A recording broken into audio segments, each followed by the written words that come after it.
Hello, hello. It is your boy Brandon from Audio Addiction. Thanks for hanging out. Of course, I am joined by my two lovely co-hosts, Alex and Therese. How's it going on this Monday? Hi. Hello. It's going. I know Alex is very excited. If you are new here, I am very new to K-pop and just diving into groups that I have never listened to. So very excited to get into this one. Highly contested, highly anticipated group, BLACKPINK. So I'm excited to check out their music. If you had checked out the Lisa video that Alex did, what, roughly like a month ago, Alex? Or Yeah, maybe a little less than a month ago. less than a month ago. Thanks for hanging out. But yeah, we're going to finally get into it. So very Yep. excited. And if you saw the Lisa video or have heard me talk about BLACKPINK, I'm a big fan. Obviously, I'm repping the merch. I've got tons of stuff in the back. Been to see their tour a couple times. Pretty much been a Blink since debut. So that being said, not 100% an expert on everything. Really not. I guess want to make it clear that this is a series to introduce the group to Brandon and not necessarily a series to be like the comprehensive guide to Blackpink. So just want to make that clear for everyone. If you're checking us out for the first time, we kind of just go through groups' discography and music and talk about their music a little bit and try to analyze a little bit and talk about what we like, don't like about music and everything. So that is the plan for Blackpink. We're going to be doing essentially all of their songs over about 4 streams. There probably will be a lot of stuff cut out if you're watching on YouTube because of copyright issues, and we're watching some live clips and some dance practices, and stuff will just have to get cut, unfortunately. That being said, if you want to see the full VODs unedited, there will probably be like over 10 hours worth of Blackpink content in the next 2 weeks. That will all be on Patreon. It's $1 a month, and you get unlimited access to like all of our unedited VODs, nothing cut, all that kind of stuff. And if you're new, join the Discord. Brandon will put a link to that in the description of the YouTube video and in the Twitch chat for everyone hanging out on Twitch. Yeah. And yeah, come hang out. It's fun. We have a lot of fun. We don't just do Blackpink. We try to cover as much K-pop and K-pop adjacent stuff as possible. So that's kind of been our thing. So if you have any other groups you're a fan of, or you want to see other Blackpink stuff we might have missed, or other videos, feel free to hang out. We stream a lot. So Yeah, definitely. Therese, what's your, I know obviously you know BLACKPINK. What is your kind of, where are you at in terms of, are you closer to Alex, would you say, or? I don't know. I definitely haven't been following them since debut. I knew about them only through knowing about K-pop, I guess. I did probably listen to all of their songs, but I'm sure I'll find things that I haven't seen before. Okay. I am pretty excited about this deep dive because I feel like I really like Blackpink. I just tend to be more critical of their music, and it's nothing against like the music in particular, and it's definitely not against the members. I love the members. I just think the decision making in their overarching company is very questionable. Sure. So Yep. we will outside of that, definitely mhm. we will have our fair share of clowning on some of the like production, some of the Teddy stuff, some of the lyrics. Well, this is all personal opinion stuff. So obviously we're gonna have fun with it, and we're gonna give personal opinions, and everything's lighthearted. Yeah. We're all fans of Blackpink here. Well, so hopefully Brandon will be after this, but just want to make that clear for any of the comments we may make. We have no ill intentions on anything against the girls or their, you know, music personally. It's just having fun. We're Yeah. just gonna be honest. Be honest, exactly. Yeah, 100%. I will say my only familiarity with BLACKPINK is Alex and I did go to a K-pop club night, and there was some BLACKPINK, obviously there, and we were listening to it. And Alex told me to close my ears because we will probably do a deep dive of BLACKPINK. So I tried my I, best. I'm trying to maintain the integrity of the series. I had to basically close my ears the entire night for my birthday, so it was great. Very stoked. But as well as that, obviously, I know a little bit about Teddy through Island 2. So we did Oh yeah. we did see the infamous being himself. So yeah, that was about it. And then we did hear Whistle kind of a little bit. So in the Island 2. So that's kind of my baseline knowledge. Other than that, I obviously know that they are one of the largest, I would say, K-pop groups. Is that an arguable statement, or Yeah, most recognizable? You would say? I would say they have definitely like a unique place Okay. in the industry where it's like they're kind of, the way that I look at them now is they're kind of a bit bigger than K-pop itself, really, and Gotcha. they're kind of outside of what I would,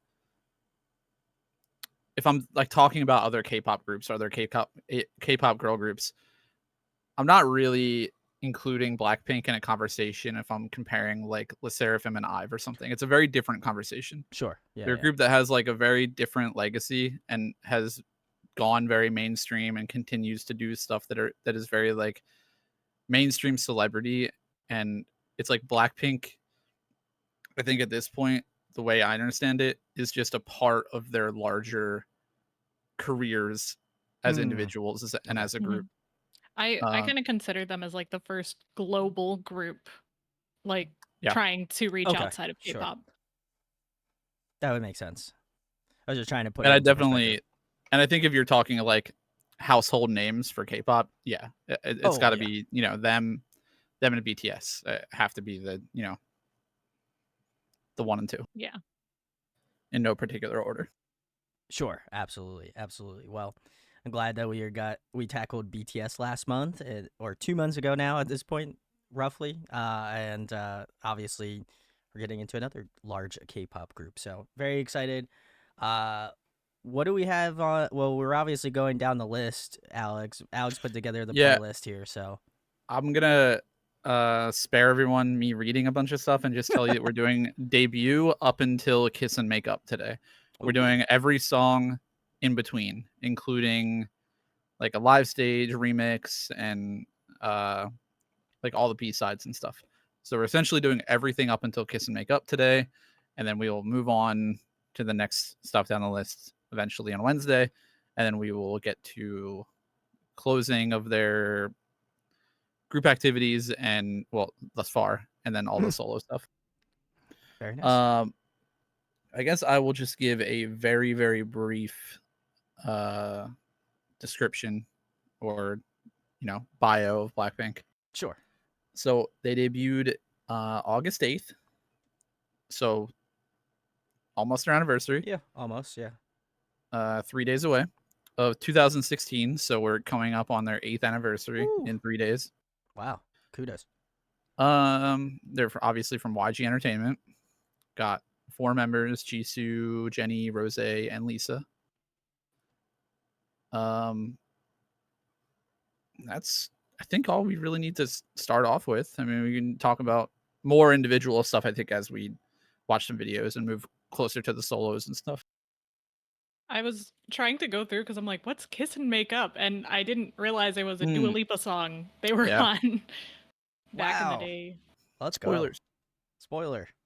It's all right. Oh. Very exciting. All right, cool. It's and this is Boombayah. Is that the title track? Yes. So they debuted with a double title track, Whistle and Boombayah. So Actually, can I ask a question before we start? Sure. So I know that they were the follow-up group to 21. What was the differentiating factor that Blackpink were marketed to have outside of 21? Was there any? Or was it just the new group? That's a good question. I would probably have to go back and look at like the pre-debut marketing stuff. I know that they did have like a pre-debut like shareholder presentation thing where all the girls came out and introduced themselves and they like talked about the group and their stuff. I think my understanding is that It's like the global thing. Oh, okay. Yeah. More But international I members. don't know that that is like the official stance. But my Mm. take on the shift from 21 to Blackpink is like similar vibe. Let's kind of like pick up, not necessarily pick up where they left off, but like we had something good. Let's like keep that momentum going, and then like take these girls who have like global star power and Okay. try to push outwards. That was my understanding. I would have to go back and look at what like their official statement is, but Okay. Cool. Yikes. Sally's comment. I'm not even gonna read it, but I see it. Anyway. All right. So they debuted with double title tracks. I don't know whether people choose to listen to say Whistle is first or Boombayah is first.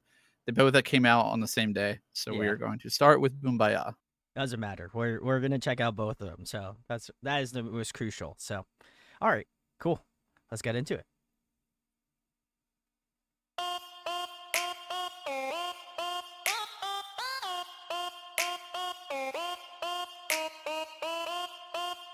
Blackpink in your area.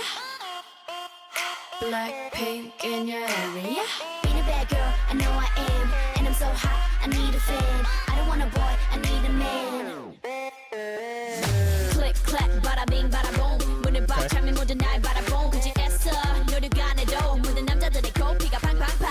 팡팡, 바라바라 팡팡팡. 지금 날 위해 축배를 짠짠짠. Hands up. 내 손에 바라 follow 해니 네가 말로만 듣던 걔가 나야. Jenny.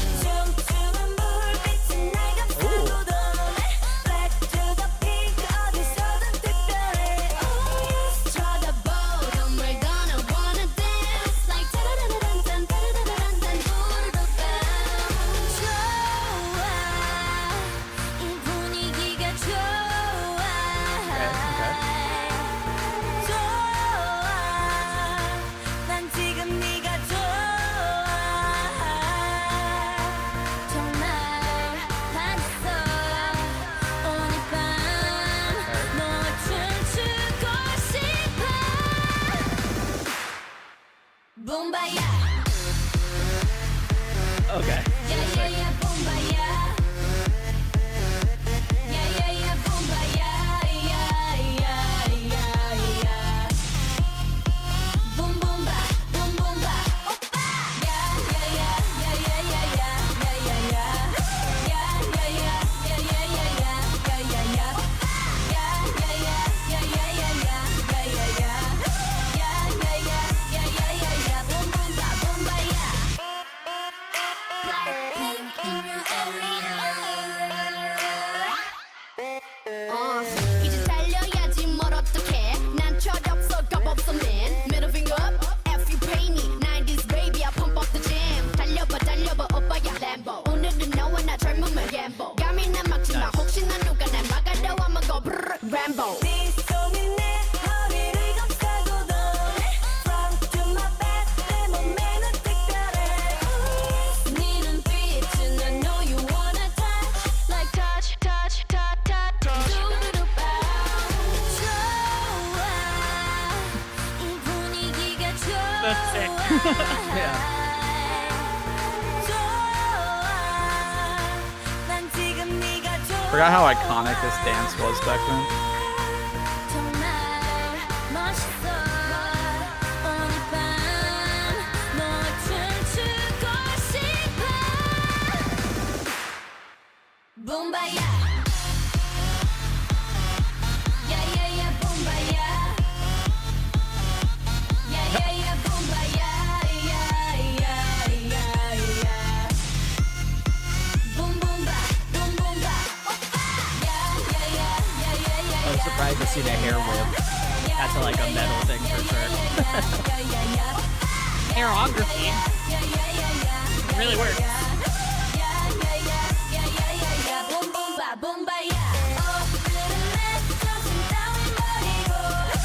Huh. Okay.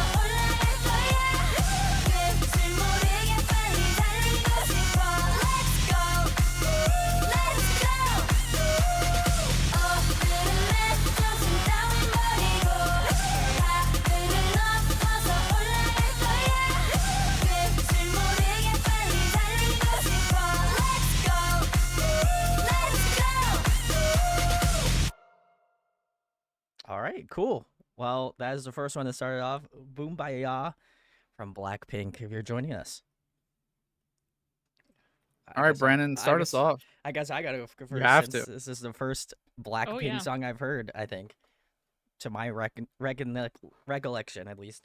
Um, this was very, very good. I feel like every time we start off one of these, I'm always curious to, again, I'll beat a dead horse and say that I'm curious to see how much they grow.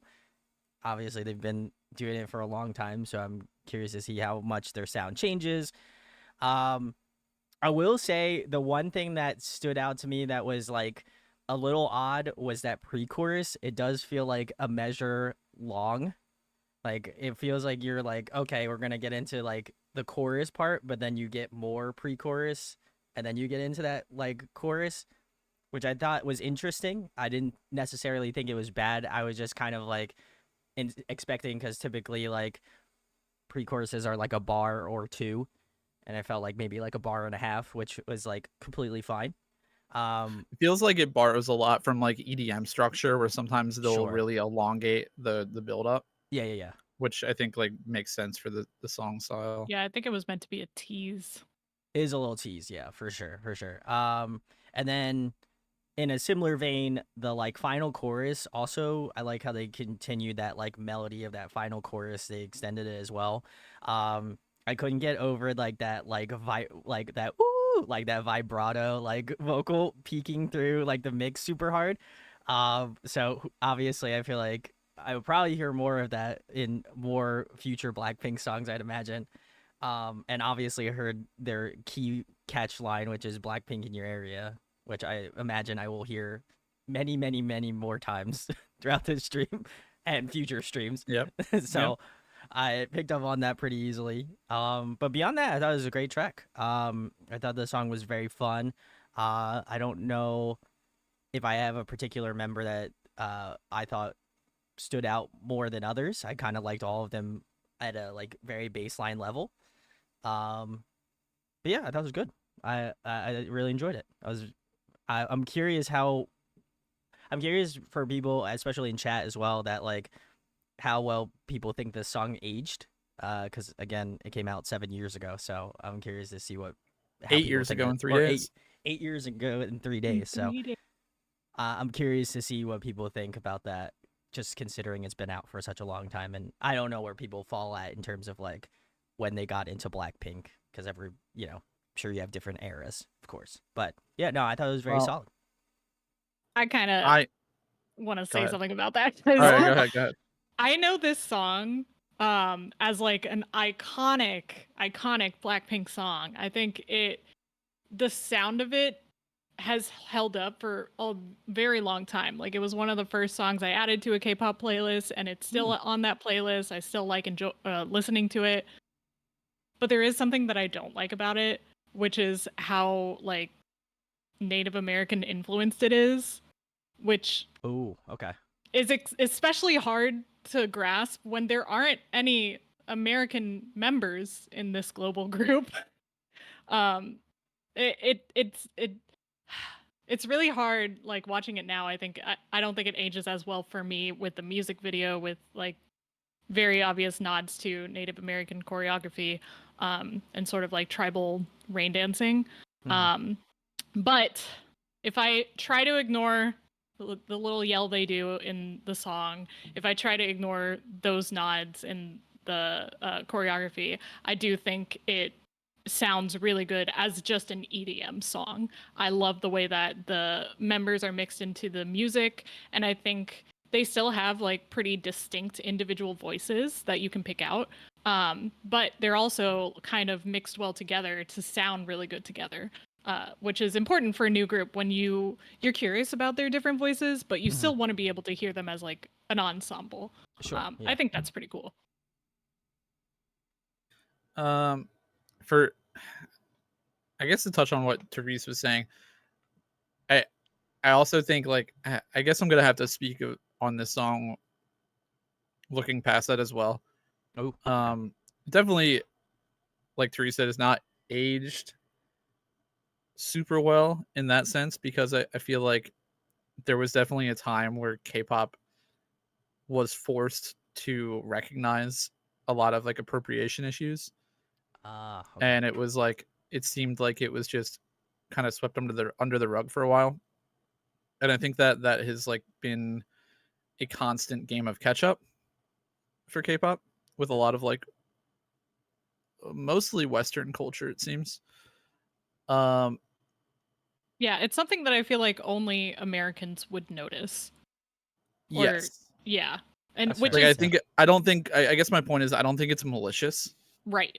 And I think that like the right way to look at this song 8 years in the past is just to like go into it with the knowledge that it likely was not malicious, Sure, sure. and it's just a It's kind of poorly it's aged. kind of just like part of millennial internet culture was just Right. being ignorant to all of the different Yeah. factors that you'd have to consider. So other than that and the and the opa shouts Oh my god. Oh, that are a little much, I think that this was a really strong debut. Like it set the bar really high. sure. Like coming because nobody knew what was going to happen. Like YG coming out with a new group, 21 not really being active. 2016 was a very big shift for girl groups and K-pop in general. Like that whole era, I think, was very interesting. There's a lot of groups doing like a lot of different sounds and going a lot of different directions. So I think it was really like bold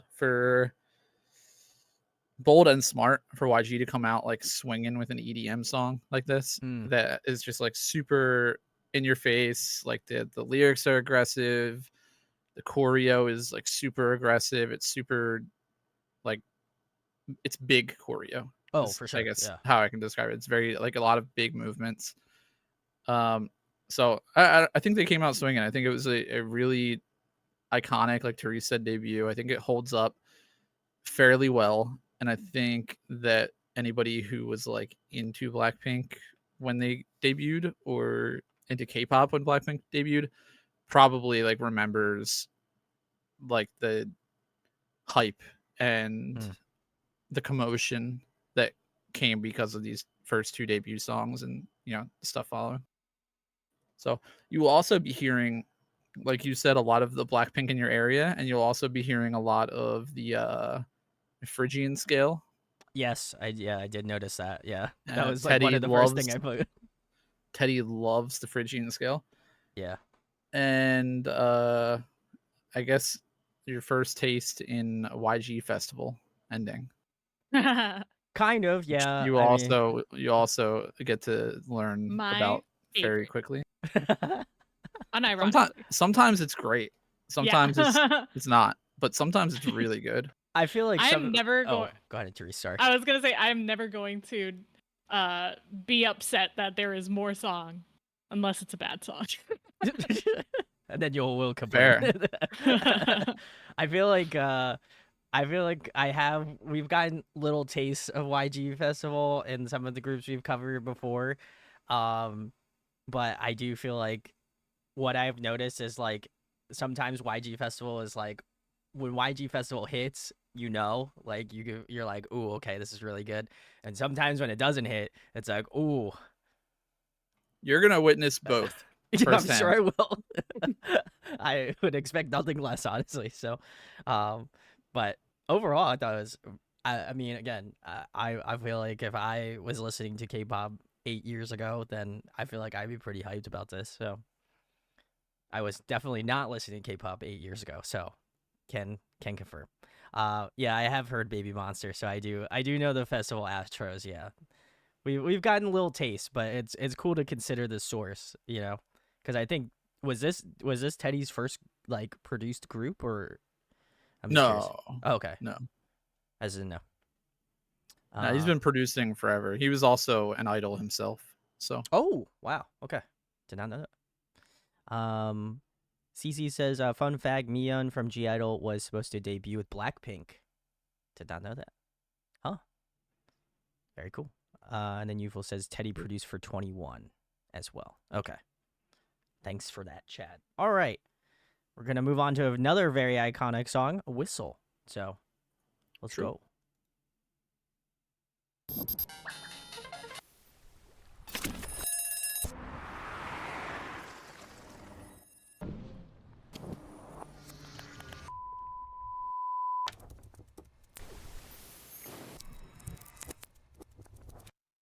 Okay, Nice. gamer Lisa. Yeah. Hey boy, Bring on the Oh, I soldering remember Make a iron. this. whistle Alright. like a missile. Bomb, bomb.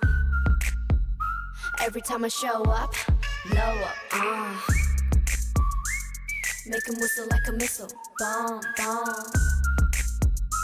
Every time I show up, blow up.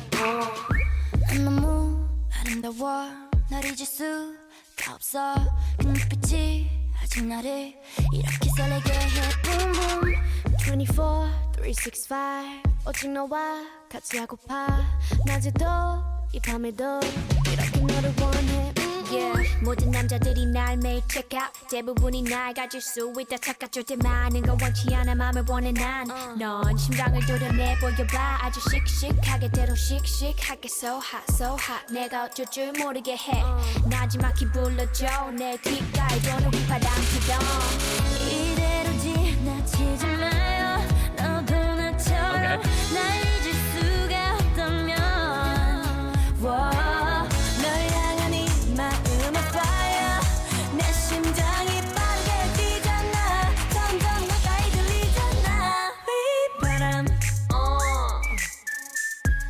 Padam, padam, padam.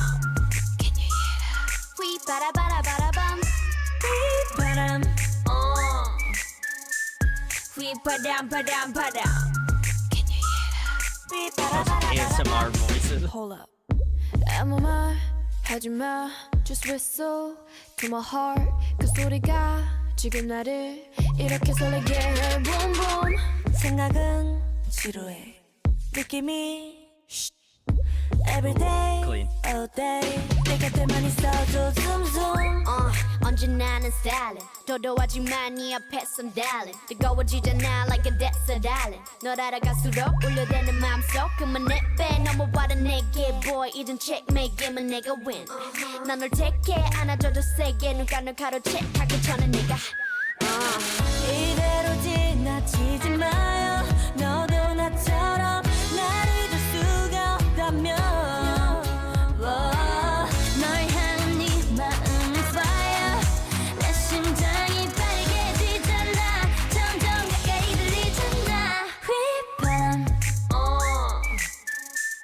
We padam padam padam. Can you hear that? We bada bada bada bum. We padam. We padam padam padam.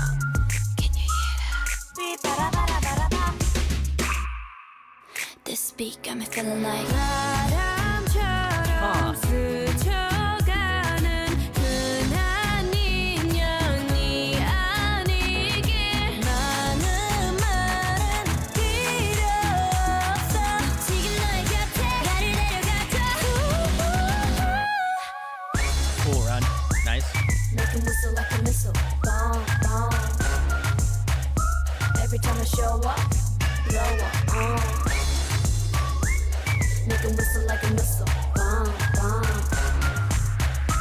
Every time I show up blow up Huh. All right. That was Blackpink Whistle.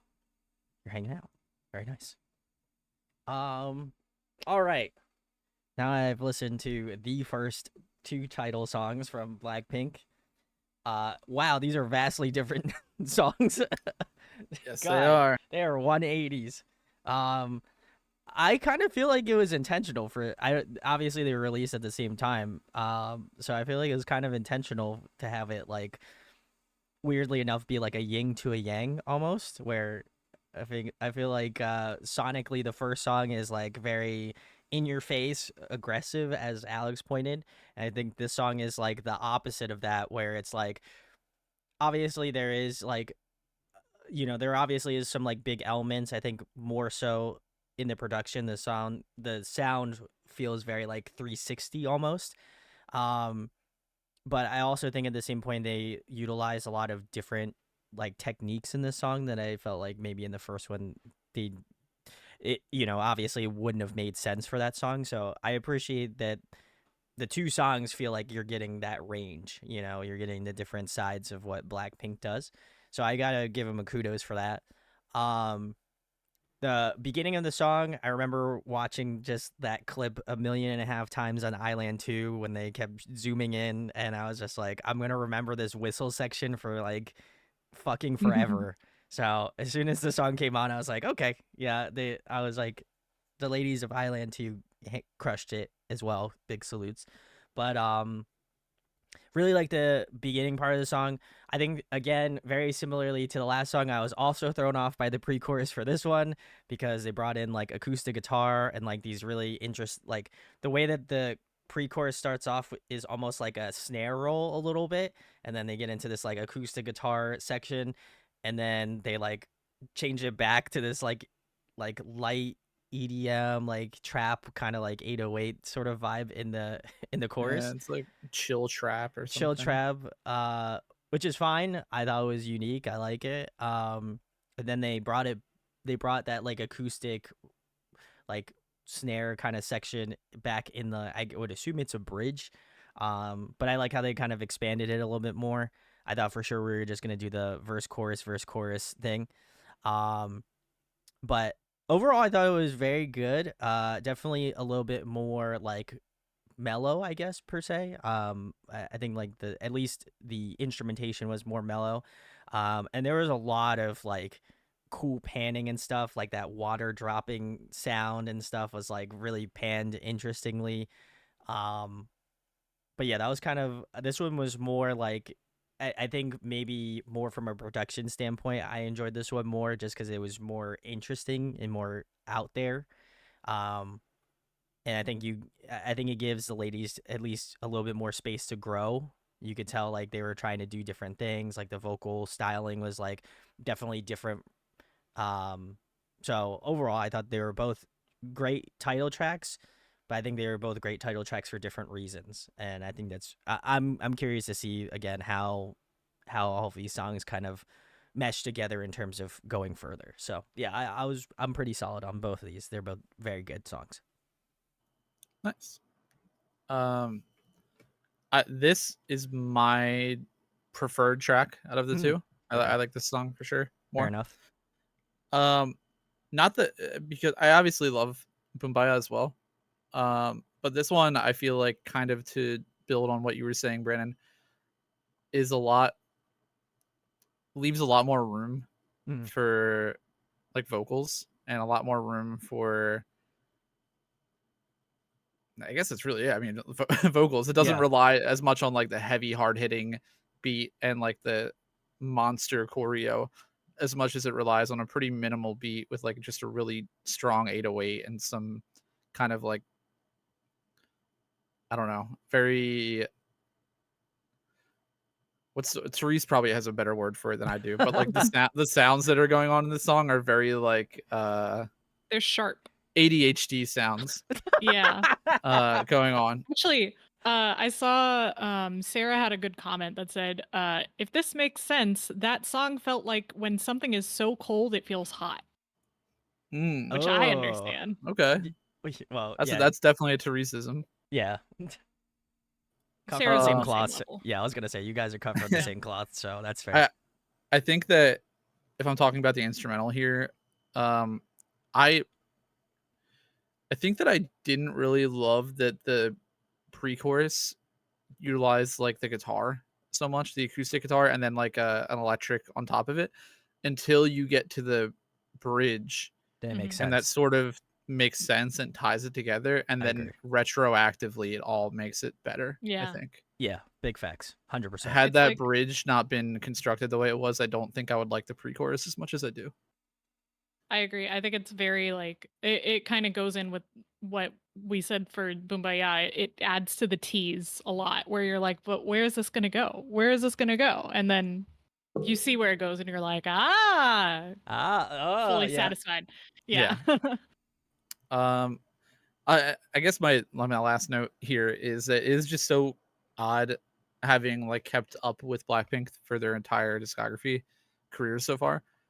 Like seeing where they're at now, 8 years later, and like how much more mature they are, and like their vocals have changed so much, and to go back and to see them, not only their voices but like visually and everything, it is so odd, kind of Yeah, to I was like gonna see say, them yeah, that makes sense. be like rewatching them what feels like as babies. Um, but no, I mean, I think again, super solid debut. I think that the juxtaposition between the two songs was really smart. I think from what I remember, both songs were very popular. I don't Mhm. think it was like, you know, everybody hated one song but loved the other. I think both were super, super popular. Oh, and the last thing I wanted to comment on is I think what ties this whole song together instrumentally is the descending 808 bass in the chorus. Ooh, yeah. Like yeah. how it's like has descending. It's not just like a flat 808. It has like descending note It's like, structure. yeah, it's like, yeah, I think it's good. I agree. Yeah, no, I appreciate that. I think even Youthful had mentioned in chat that they have like the like pretty side and the like more like badass like side, and now it makes more sense because like obviously my only Is that a thing? I would I mean This is the would you- first time I've heard of that, but I'm not like a follower. I'm not a Blink fully. I'm also Wait, not say a it Blink again? either. The comment was that they're called Blackpink because they can be badass with fire raps and in your face, but also cute, soft, and pretty elegant with nice vocals. Which is not how I would usually describe their vocals. Not that it I- isn't pretty, just that I don't know if that is the official statement, but okay. I know the concept is basically contrast. Yeah, Yeah. there's definitely contrast. Yeah. Have they I think- have oh, sorry, Therese. Sorry. Shoot. No, I was Were you gonna- gonna say something else? I was just gonna say, have they always done like the two title track releases, or going further, No. has it only been the okay? I think all K-pop groups, though, they start with like a single album with 2 releases. Yeah, At least more That's fair enough. nowadays than Yeah, it's common. usual. But yeah, I do think, and I think it's also common for K-pop groups to show their diversity or the two sides of the coin. I just think that Blackpink did it in a very particular Blackpink Teddy way that other groups wouldn't. Fair. But I think this continues a narrative that any song with whistling in it is better than every other song. Okay. Sure. We're gonna take your word I just for love it. whistling. I just love whistling in songs. I'm not gonna burst your bubble on that. But I have no I do horse think- in that race, so I can't answer. I did watch the documentary this weekend. Actually, I hadn't watched it previously, and they talked about Whistle as if it was controversial at release. Okay. And I think the controversiality was that it was so empty. And I agree, it's very, very empty. I think it leaves absolutely no room for error. Like, Oh, for sure. I'm yeah. sure they performed this live, and Oh yeah. they pretty much sing like a cappella at parts. So that's crazy. But I don't think it's bad. I think it there was a reason for it, and it was a good reason. But it did leave me quite understimulated, and that's just my MO. I like the overstimulating music. Sure. But I felt so understimulated that I actually welcomed the acoustic guitar, which is not usually my favorite instrument. But I was like, oh my goodness, thank goodness there's more instruments going on here. So my final thoughts are, do I think it's a good song? Yes. Will I skip it if it comes on? Also, yes. Okay. The one song that Therese enjoys acoustic guitar on, or one of the very few. Let me just say that. Yeah. I think Boombayah is definitely my favorite That's fair. of the two. That seems like your energy, Therese. So Yeah. out. Yeah. All right. Well, we're gonna move on to their next single album, cool. Looks Square 2, and it is Playing with Fire. like ooh, Let's go. Let's go. Was the title here.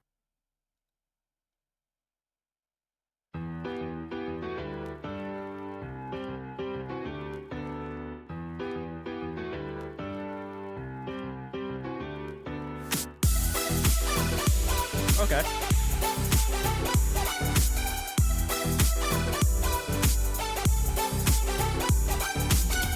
우리 엄마 매일 내게 말했어 언제나 남자 조심하라고 사랑은 마치 불장난 같아서 다치니까 엄마 말이 꼭 맞을지도 몰라 날 보면 내 맘이 뜨겁게 달아올라 두려움보다 널 향한 끌림이 더 크니까 멈출 수 없는 이 떨림은 on and on and on 내 전부를 너란 세상에 다 던지고 싶어 Look at me now 이렇게 넌 나를 태우고 있잖아 그럴 수 없어 우리 사랑은 불장난 Oh oh oh oh My love is on fire Ooh.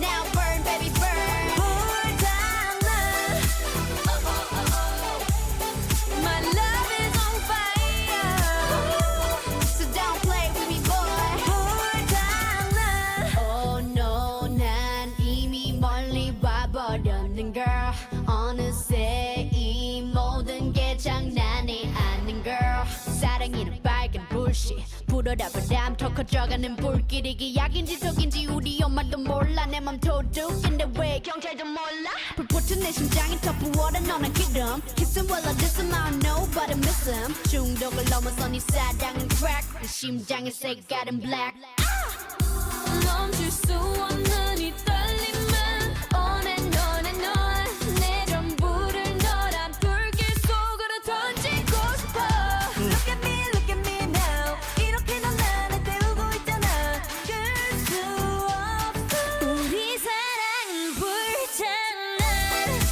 Oh oh oh oh My love is on fire Ooh. Now burn baby burn 불장난 Oh oh oh oh My love is on fire Ooh. So don't play with me boy 불장난 더 잡을 수가 없는 걸 너무나 빨리 퍼져가는 이 불길 이런 날 멈추지 마 사랑이 오늘 밤을 태워버리게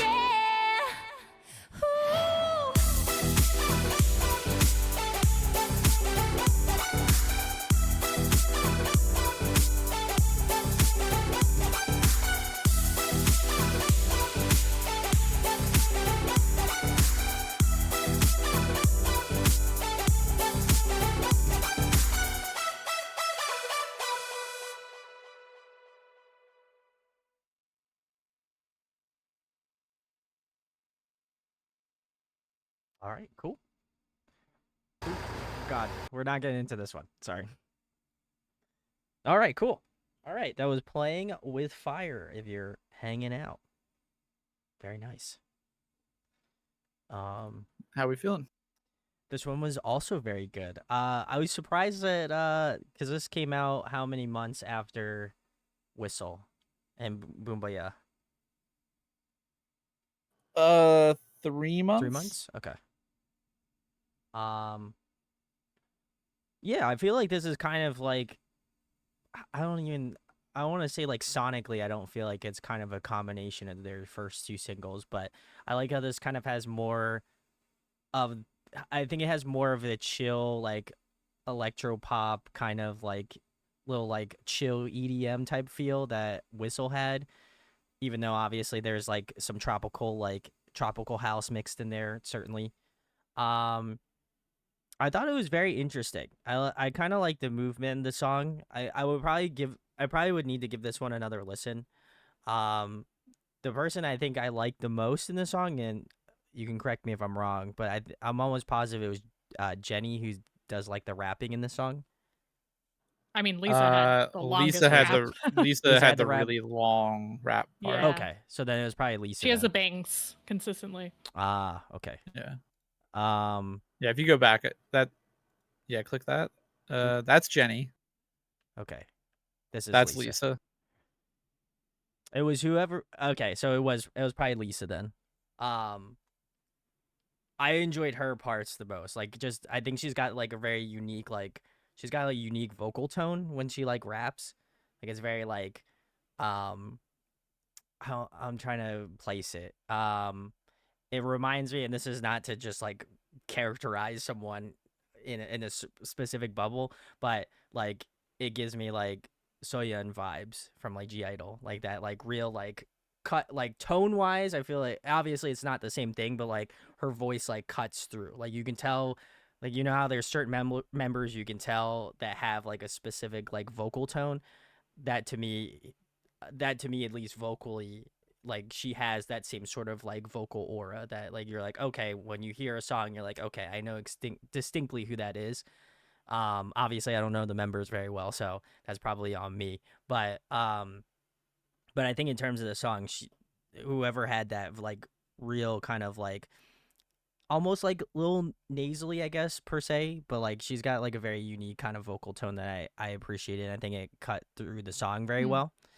Um, Other than that, I thought it was pretty solid. Was kind of expecting, I guess, like a little bit more like energy, and I feel like it kind of keeps that like even tone, which is nice. But I did expect maybe like a little bit more movement within the song. That would probably be my only critique about it. But otherwise, I thought it was very solid. I like a lot of the vocal melody choices. There were some really great hooks in this song, but I think overall, I thought it was pretty solid. I think this song has crazy staying power. Okay. I think I think it's one of their oldest songs that holds up like the longest. Because I think I don't know. I mean, out of the 3 songs we've heard so far, I think this one holds up the best for sure. Okay. And I think this song also just had like a chokehold on the industry for a while. Like before there was TikTok or like dance challenges or like all the kind of like viral challenges and stuff. It was like a rite of passage for every K-pop idol to dance to Playing with Fire on like a variety show or like on like a stage or something. It's like everybody who was active at that time, you will find them dancing to Playing with Fire somewhere. Sure. It was just like that song for a while.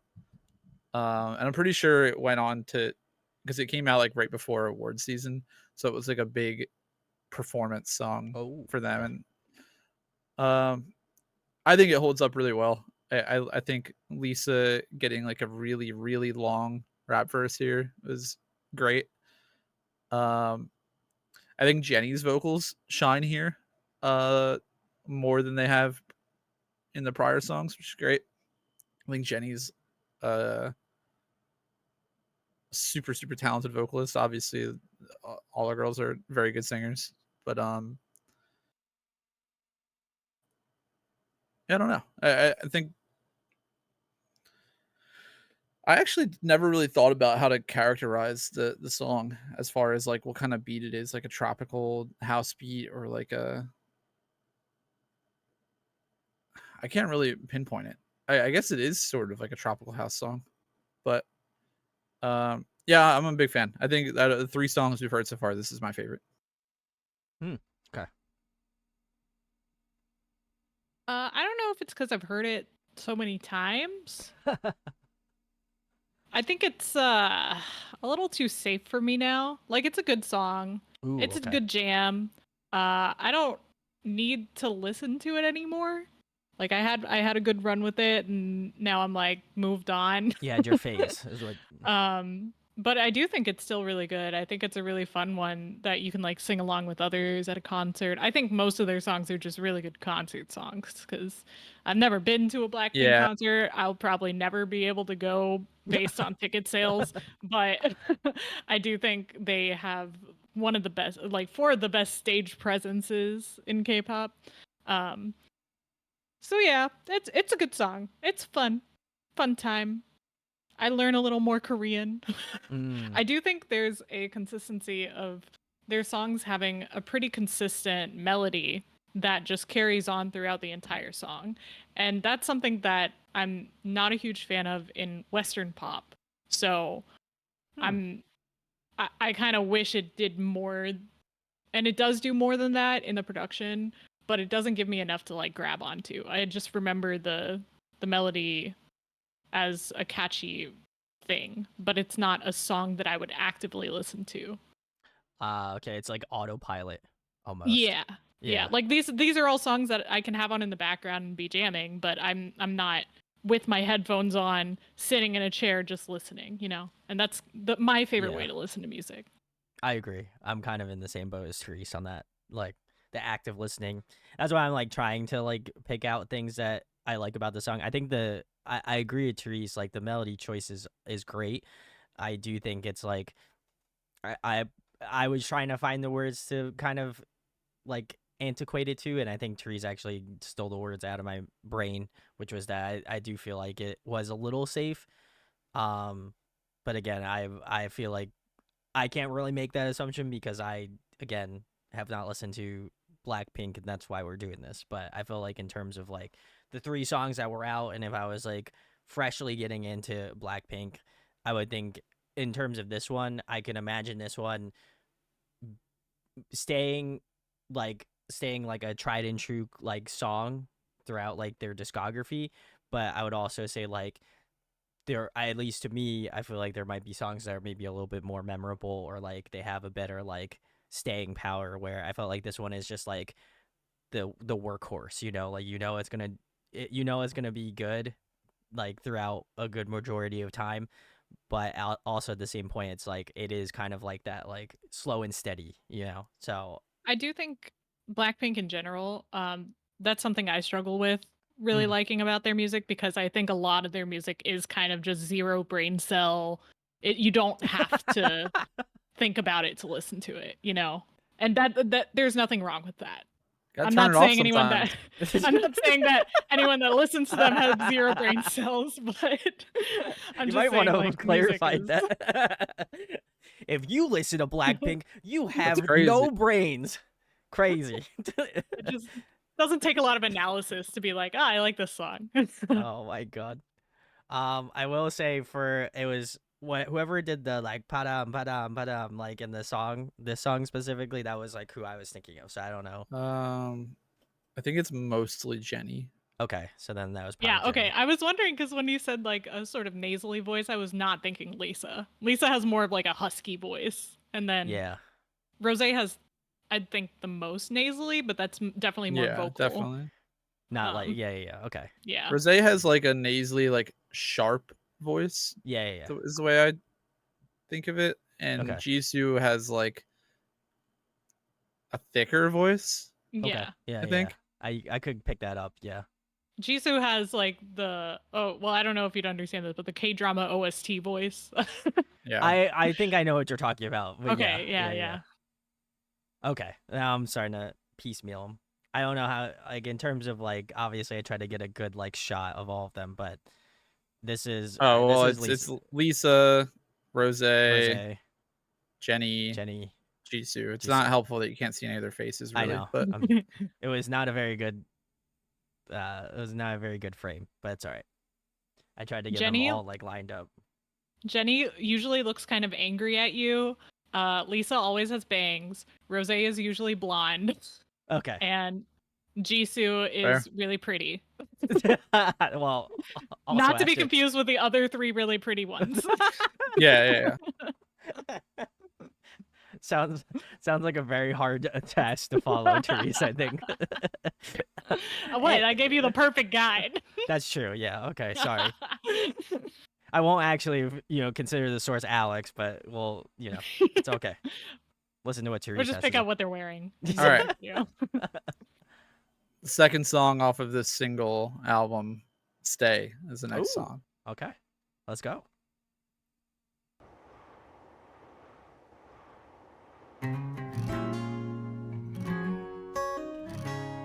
Ooh.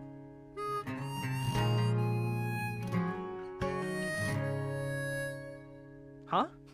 툭하면 같은 말 때문에 내 맘에 상처를 내어놓고 Harmonica. 미안하다는 말 한마디 없이도 I 날 love 혼자 Bible Goes West. 위로하고 오늘 하루도 혹시나 떠날까 늘 불안해해 I just want you to stay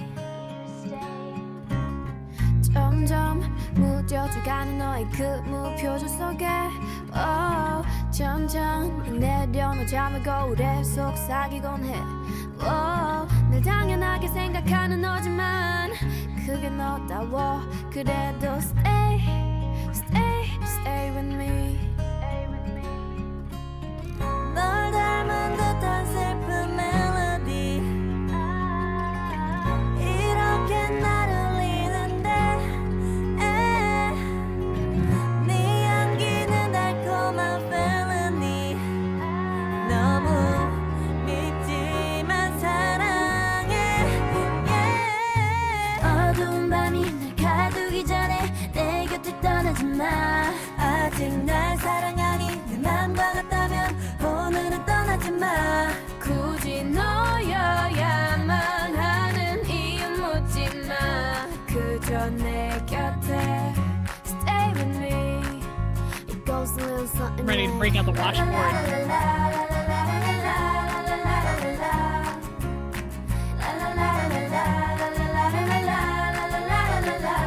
지금 당장 많은 걸 바라는 게 아니야 그저 내 곁에 stay with me 사실은 난 더 바라는 게 없어 이제 심장은 뛰긴 하는 건지 무감각해 그래 사람들과의 억지스런 한마디보다 너와의 어색한 침묵이 차라리 좋아 So stay 그게 어디가 될까 말야 가끔 어둠이 올 때면 I'll be a fire 거짓 같은 세상 속 유일한 truth is you This a letter from me to you 널 닮은 듯한 슬픈 멜로디 이렇게 날 울리는데 네 향기는 달콤한 felony 너무 밉지만 사랑해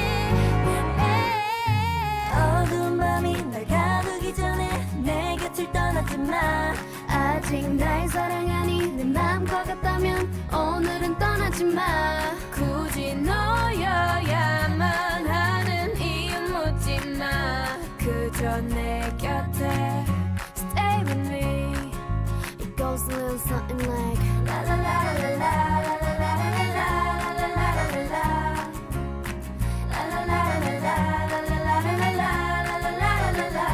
지금 당장 많은 걸 바라는 게 아니야 그저 내 곁에 stay with me It goes a little something like la la la la la la la la la la la la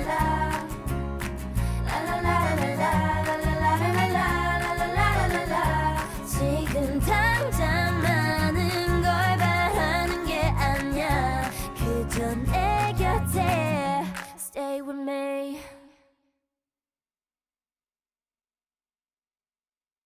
I have so many questions. All right, Brandon, what did you think of our campfire ballad? Oh, first of all, I had no idea what type of song we were gonna get into, and then for it to just be like an acoustic part, like to start off, I was like, okay, cool, this is nice. And then the whole song is this. Just I don't know. Hey, whatever. I respect it. Instrumentally, for whatever reason, and shout outs to my sister, it reminds me of the Bluey intro song for whatever reason. I think it's the harmonica. So. Oh my god! Okay. Shout out Rose, Australian in Yeah. the crew, playing the guitar. Oh my god. I don't know it, but I'm just gonna trust you. Yeah. That's what my brain went to. Very I don't know. That's also where it went to. But I feel like maybe Alex can correct me if I'm wrong on this, but didn't one of the BLACKPINK members do like a Neck Deep cover? Or they Yeah, it's did? Rose. It was Rose, yeah. I did watch that, and I thought that was good. And I don't know how much I don't know how much input Rose may have had in this song, but I feel like her voice suits that like acousticy, It folky does. kind of But Yeah. very, vibe. very Very much. much so. Yes. Yeah. S- That I is don't definitely think her vibe. I don't So think we see a lot of credited input from the members Yeah. okay, at that this makes sense. point. Yeah, at this point for sure. But Gotcha. yeah, that was her playing the guitar in the video. She Mm. plays guitar, she plays Yes. piano, she Multi-talented. Yeah. Yep. I felt like her voice suited the song the best. And that is not to discredit any of the other members on the track, certainly, but it just seemed like it just seemed like it just was in her comfort zone, and she obviously crushed it. That was one of the members again that stood out to me the most. But I think in terms of the song, very surprising. Did not expect the harmonica, but a welcome addition. I like that. That's why I made the most puzzled face. And then yeah, it gives very campfire vibes, which is like a blessing and a curse. So, but overall, I thought the song was very solid. I don't have any negatives to say. I'm a big guitar fan, so I feel like this one, obviously is well within my wheelhouse of enjoyment. But yeah, I thought the song was very, very, very different. I appreciate that this one again shows off more of their like vocal skill without anything to hide behind, because I think it's very easily where you could have you could have a song like a whistle or something like that where you could be like basically like almost a cappella, like obviously with the instrumentals like kind of peering out in and out. But I think this song is like the one, at least in terms of their discography that we've listened to so far, where I'm like, okay, I can kind of hear their natural talent as vocals, and there isn't like too many things to like take away from their like talent. You know what I mean? Like, obviously there's going to be some reverb, there's obviously probably going to be like a little delay and stuff like that, but like overall I feel like the at least the vocal tone was pretty much, I would assume, not touched as much, where I feel like maybe with a song that is a little bit more like EDM focused, you're not going to be able to have that, like you're going to have more of that polish, or you would want it to make more sense, where I feel like this one's like a little bit closer to like natural, like you would be able to hear what they kind of sound like tonality wise a little bit more. So I appreciate that a lot. That was cool. So yeah, I thought it was solid, very solid song as well. I'm still understimulated. I need some hard-hitting music real soon, Poor or I Therese. might collapse. I don't think it's bad. I think they at least added a lot more than just one particular melody. They added a little more of like a jamming situation. I think it was a pretty unique instrumentation for a K-pop group, which is like, I can appreciate that. I like what Sarah said about country Blackpink's jamboree. That's definitely how it sounded.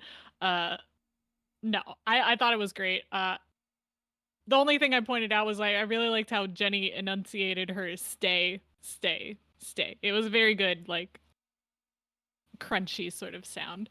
But my biggest criticism was in the video. They're dancing in front of this huge sign that says "Dance with me. I wish you were here." But isn't the whole point for Blackpink to be in my area? What? I wish you were here. Come over. We could clap to this song together. All right. Let her cook. Let her cook. Lisa was close That's to you it. not that long ago, right? Oh yeah, she was. I should have gone to NASCAR whatever race. I was upset. I saw that. I was like, how did I not feel her presence? Lisa was actually in your area. She was actually in my area. She Yeah. just didn't tell me. Yeah. Damn. Didn't give you the 411. My thoughts on this song are, I think this song is a very impactful live song. Ooh. From my experience seeing Okay. them live, it's like a very like slow things down. I think both times I saw different tours, they just like sit down on the stage together and kind of just like sing and like interact with people, and it's like a very, arms back and forth, and everyone's holding up their Aw. light Everyone's sticks and clapping. stuff. Yeah, it's a very like it's campfirey. Honestly, Yeah. it's campfirey. Yeah. And I think in that context, it's a great song. I think in the context of it, if you consider it a ballad, then it's great because it does so much more than like your typical ballad would do. You know what I mean? It's got a little percussion, it's got some rhythm to it, it's got a harmonica, it's got, you know, some chill rap. If you consider it to be like a folk pop acoustic song, which is probably I guess more on the nose of what it is. I think on its own, like as just an instrumental song in my ears on Spotify, it's not one I really go back to. But I think its like special place for me lies in the live setting. I would agree. Yeah, for sure. You could tell too, like that. It does seem like that type of song that it's like inherently like one of those songs that you would see live, and there is that like rush of emotion that you would feel seeing it live and hearing it live. It's just So- like akin to like campfire songs. It's a very good sing along song. Mhm. Yeah, the crowd engagement must be like super high for that, I'm sure. So Yeah. but Cool. very Well, nice. we're moving on to the next single. And it is a single, only one song. It's Oh, called As If It's Your Last. very nice. Ooh. All right, let's go. This is released in June of 2017. All right, awesome.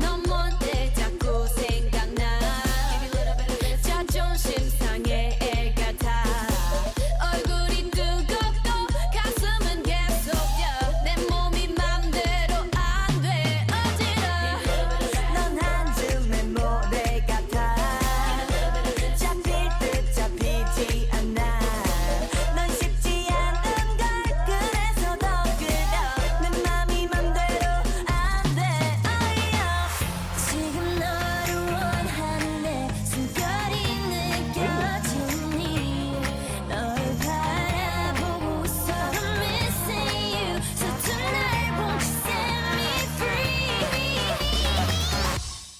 Baby 날 터질 것처럼 만나줘 그만 생각해 뭐가 그리 어려워 거짓말처럼 키스해줘 내가 너에게 마지막 사랑인 것처럼 마지막 밤인 것처럼 Love 마지막처럼 내일 따윈 없는 것처럼 I'ma fall in love, baby. You can finna catch me. Give you all of this, baby. Call me pretty and nasty. Cause we gonna get it, my love. You can bet it on black. We gon' double the stack on them. I'll be the bunny and you be my Clyde. We ride or die, X's and O's. 시간은 흘러가는데 마음만 급해지지. 내 세상은 너 하나만 missing you. So tonight won't you set me free? Baby 날 터질 것처럼 만나줘 그만 생각해 뭐가 그리 어려워 거짓말처럼 키스해줘 내가 너에게 마지막 사랑인 것처럼 마지막 밤인 것처럼 Love 마지막처럼 내일 따윈 없는 것처럼 One, two, three 새로운 시작이야 절대 뒤돌아보진 않을 거니까 날 너에게 던지면 너는 날 꼭 잡아줘 세상은 우리 걷지 못할 테니까 Like pink in your area Like pink in your Baby 날 터질 것처럼 만나줘 그만 생각해 뭐가 그리 어려워 거짓말처럼 키스해줘 내가 너에게 마지막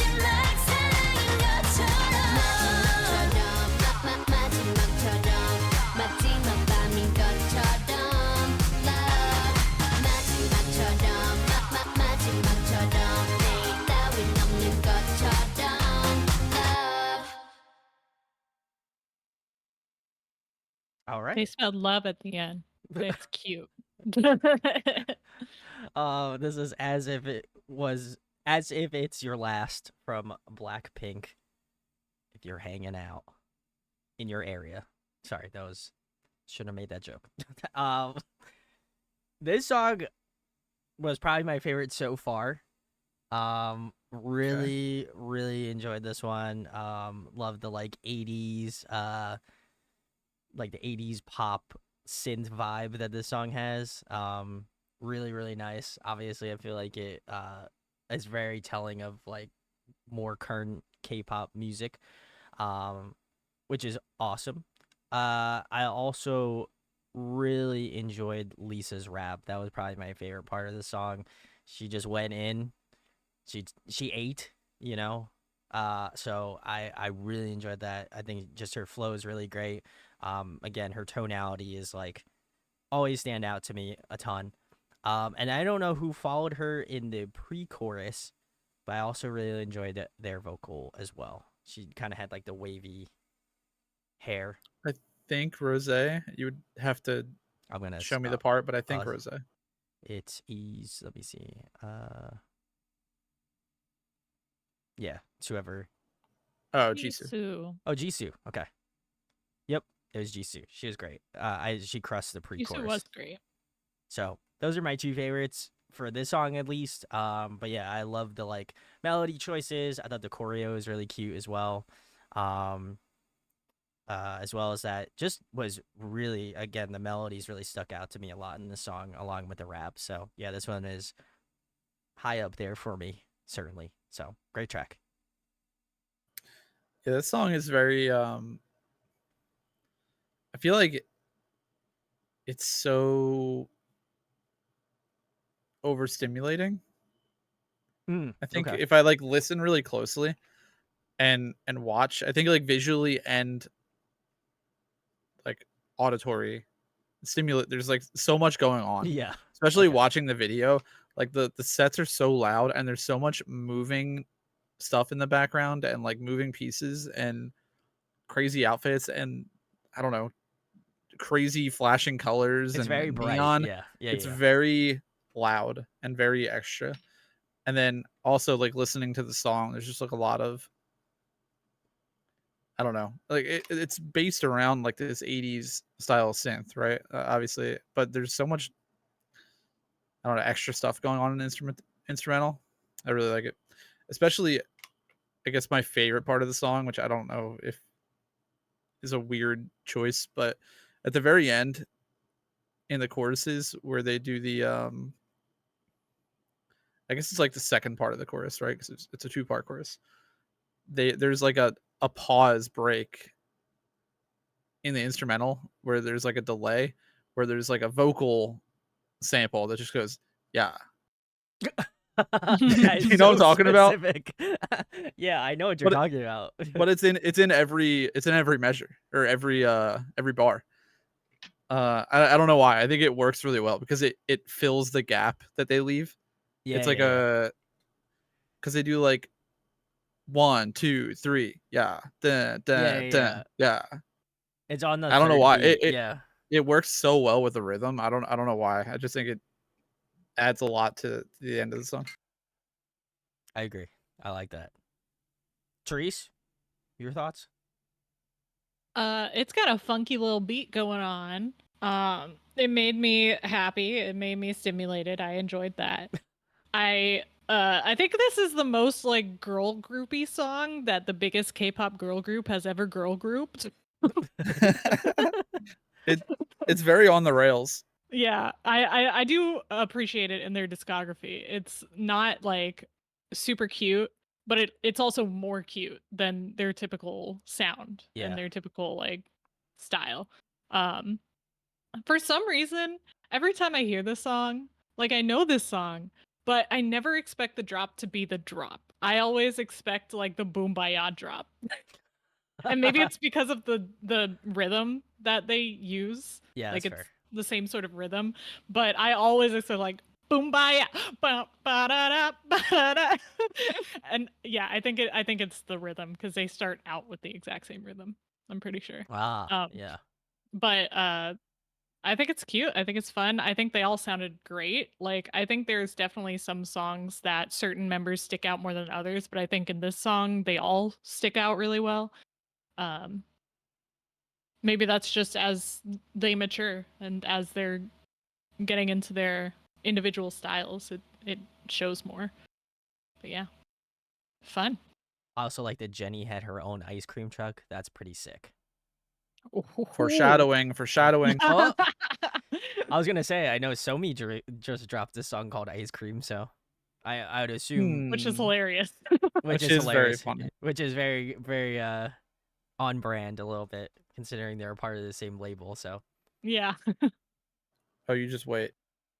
oh god, I see. Oh boy in the chat. So I haven't Oh, checked out the Somi ice cream yet, so I I'm also have curious. not. Yeah. So I haven't either.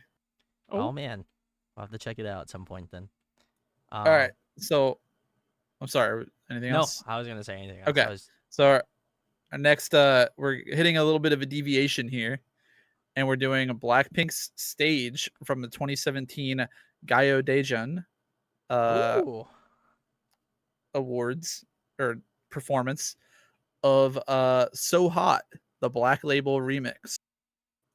So Hot is an iconic Wonder Girls song originally, Okay. and it is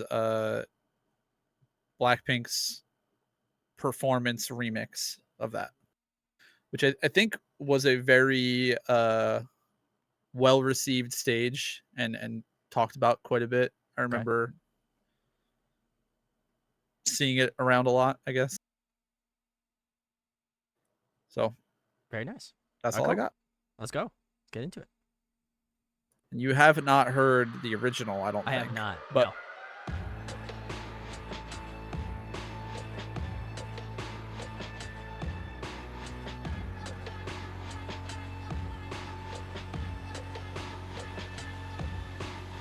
This stage is fucking insane though.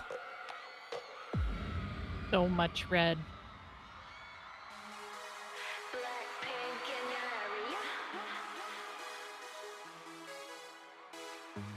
I was gonna make a joke to say every time they say Blackpink in your area, take a shot, but I am not condoning that. I don't even have enough to shot. might have to turn it up a little bit. A little. Okay.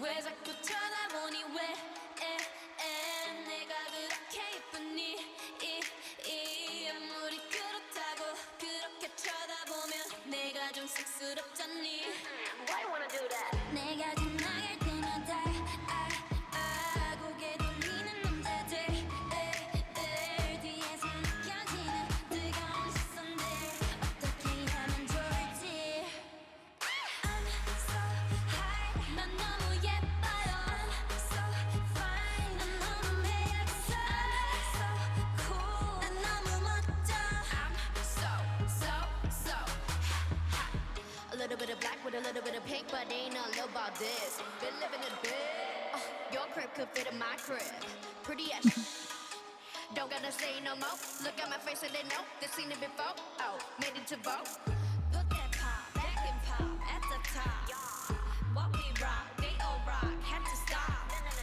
Have to shop, keep the swagger on 5 mil We the only game to run the game in high heels 조용히 살고 싶은데 다른 여자애들처럼 엄마는 왜 날 이렇게 나눠서 내 삶을 피곤하게 하는지 I'm so high 난 너무 예뻐요 I'm so fine 난 너무 매력있어 I'm so cool 난 너무 멋져 I'm so I'm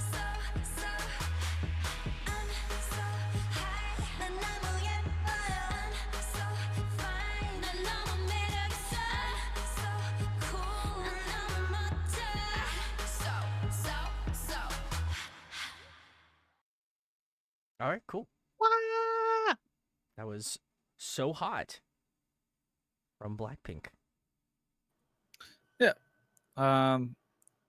don't know if you have anything to say about that. I don't necessarily think it's needing of a full discussion, but I thought it was worth adding because I know that was like a pretty strong year for their like awards show performances and all that kind of stuff. And I know that this was one that we hadn't heard, and I know that people look at this stage fondly. So figured it was worth getting in there.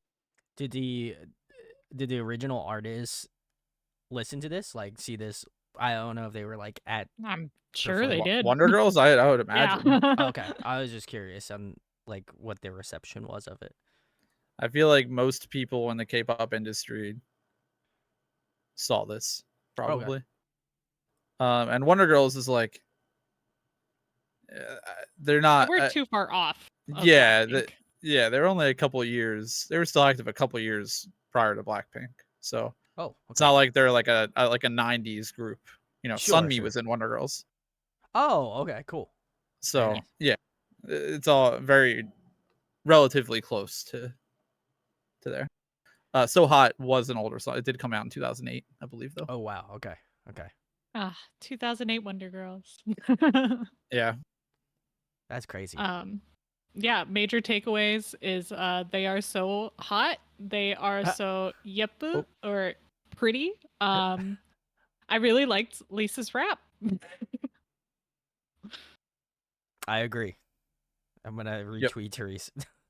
I like the we the only gang to run the game in high heels line. I like that. That was pretty sick. And they were in fact in high heels, so makes sense. No, yeah, I thought the performance was cool. Is obviously I feel like that award show is like pretty, I would imagine is pretty big in Korea because the stage setup was like massive. Is that just for like I'd say Korean that's artists? per Yeah. standard. No, I Yeah. was like I feel like now it's been winding down for the last Okay. couple of years. Either that or I haven't been paying attention. But it feels like this was around the time where like every end of year performance was like as big a stage as possible and like as big a performance as they could get. Now it feels like a little bit tighter. Sure. Yeah. But I'm also maybe just not paying as close attention. But I mean, usually, I think in the most recent years, they've actually spread out the end of the year award shows to be multiple days per award show. So it's a big one. Yeah. Always a big one. I think it's in. I think I guess my only knowledge of like award shows in terms of like how big it is compared to like I guess Western things is like, you know, when you see like the VMAs or like you see something where it's like the Grammys, you see like a massive award show where it's like, again, that's a different stylization. I mean, obviously different style because it's in the West, but like I haven't really watched like a ton of those shows like in terms of like, you know, award shows. So I'd be curious to just see how I did like, show you like the last year's award shows. We watched quite a few videos from that. Right. But last year was also one of the more disappointing years. Sure. Well, So and they're also changing formats on how they do awards now too going forward. I think they just recently had said something about like they're basically not giving out like frivolous awards anymore. Yeah. I guess to like TLDR. Basically, they're just not just making up awards anymore. Like all the awards have to have like a purpose, and they're not just giving out like, hey, we really liked New Jeans this year. We're gonna give New Jeans just an award. the best group of the year award based on no metrics. It's like it's like everything's gonna have to be backed up. There was a Samsung Galaxy Flip Z award. There was like there's like some awards that they give multiple groups as like a kind of participation situation. Yeah. So, and I think part of this was reeled in when they started talking with the Grammys about hosting an Asian version of Grammys. And I don't know if the Grammy Association is down with those kind of sponsored awards.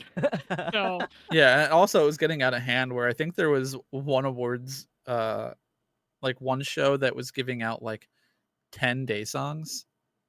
Oh yeah. Or something, which like day song is basically just like top actor or the ones that people look for.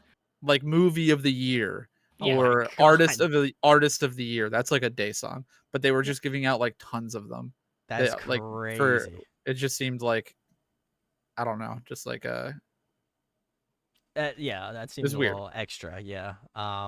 I do also have the comment on what Sarah said in chat. That just include Asian artists at the Grammys, and I can fully support Yeah, that. right? Yeah.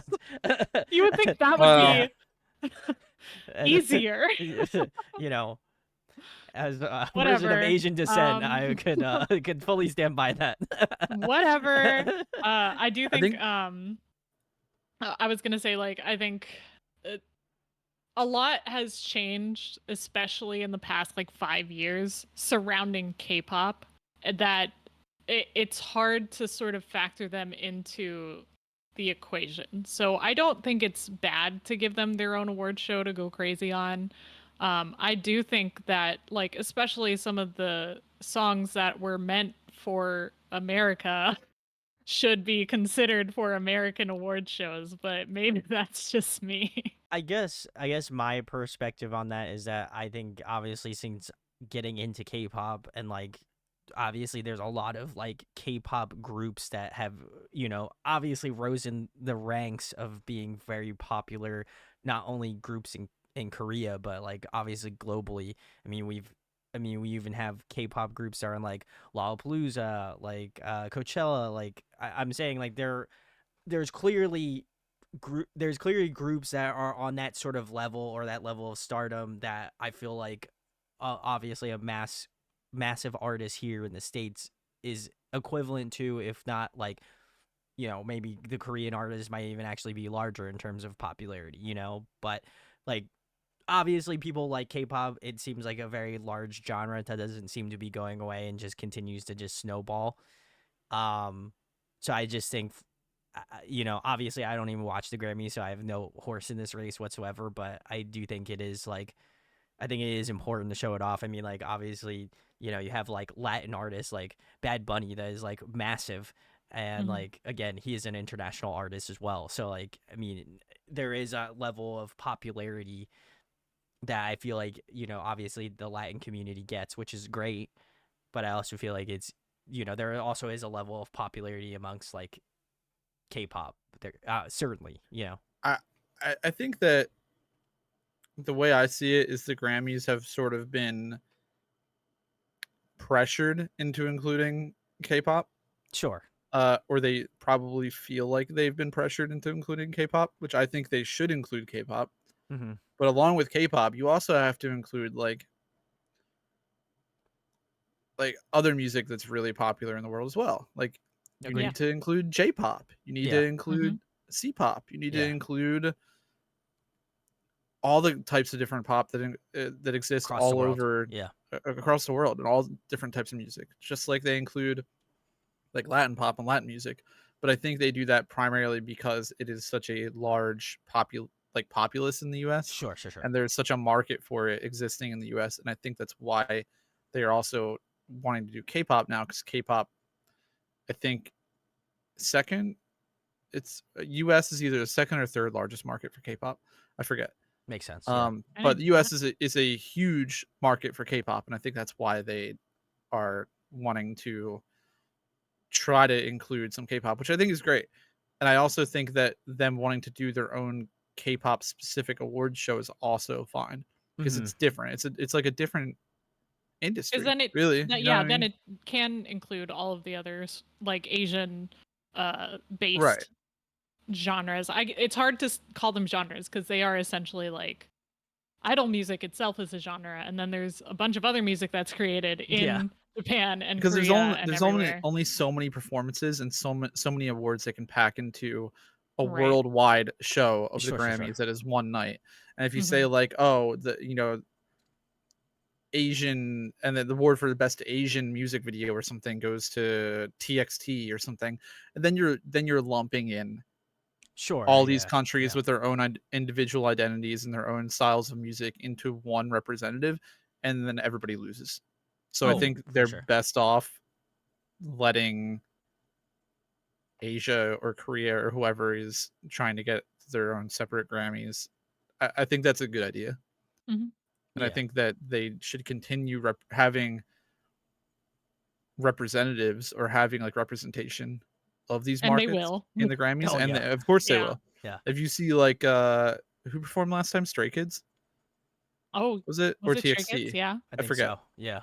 Or But TXT or both. you'll see like the people that turn out for them specifically is like Insane. it kind of puts some of the really large American artists to shame as far as like Yeah. turnout and support and And then you and get some even just like great reactions from the Western artists. right. Yeah. And even just look at like the stage performance. Like you have I don't know, not that I don't want to bash any particular artists. Let's say Yeah, like yeah. I don't know, Pitbull or something. Like, Hey, I'm just throwing out a Dale. random artist here. Yeah. Let's say Pitbull performs at the Grammys and then Stray Kids come out. Like you're obviously getting a very different performance here. And if you start like including like, oh, we're gonna have 4 K-pop acts and they're just gonna show everyone up. Mhm. Like I think I think they would genuinely have issues with artists because of like the production and like the stage power that the K-pop groups and K-pop idols bring over compared to what is typical in the West. I agree. Now I just want Stray Kids Pitbull, collab. I don't know if I need that. I think Come Three on, that Rotches would go doing hard great as on their fuck. own. UFO gets me. Let's go. Dale, baby. Let's go. Let us know. All right, we could talk about that forever. We could. Let's move on. We'll move on. We went on. All right. Speaking of moving Pitbull on, and Psy would be legendary. we are we're moving on to Blackpink's most viewed music video ever. A lot would say their most iconic. Yeah, a lot of people would say their most iconic song. And I would say, like, if your grandma has heard of Blackpink, it's probably like she probably knows this song. I don't know this song, so You will. You might. I might actually. You might. There's a good chance. All right, cool. Well, I think we should get into it. Let's see what's up.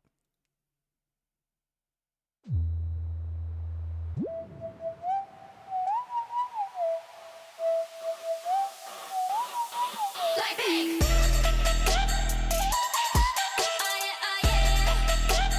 Okay. Blackpink.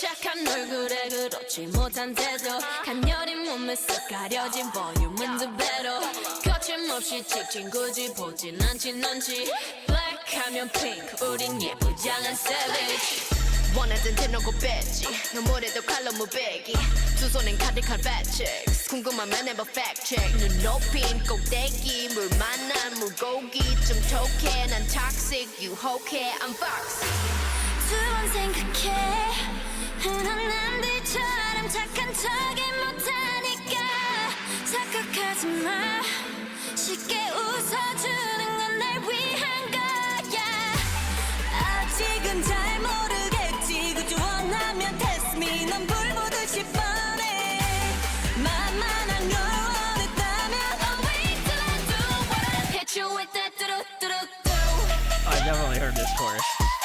Yeah. Hit you with that do-do-do-do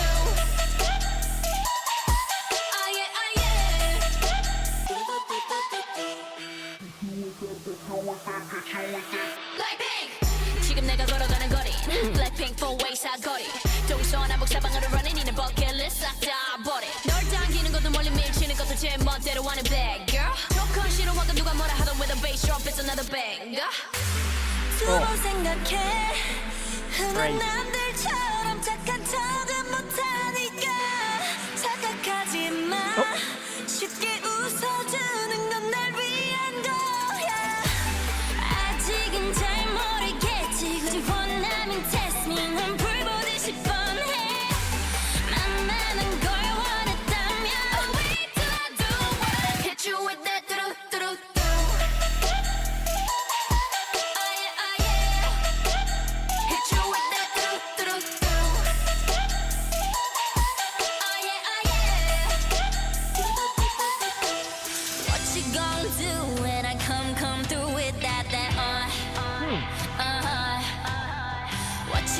do when I come through with that 뜨거워 뜨거워 like fire. It was cool. 뜨거워 like fire.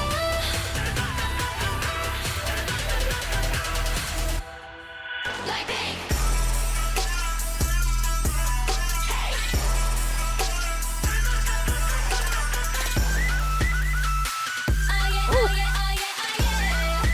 Synth goes crazy. 뜨거워 like fire.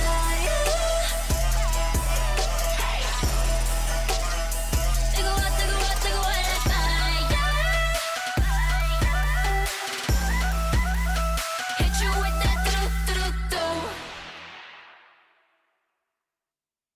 All right, cool. I'm not even gonna try to pronounce it. Whatever. That's another Blackpink song. You know what it is. That's the They most said it popular like one. 50 times. Do. Do-do-do-do. Do. Do-do-do-do. D4, whatever you want to call it. D4. Yeah. All right, cool. All right. Well, I have heard this chorus before. 100%. No surprise. No surprise. I think I think everyone. I think has heard everybody this, has. Yeah. The song itself was great though. I really enjoyed this. Energy levels through the roof.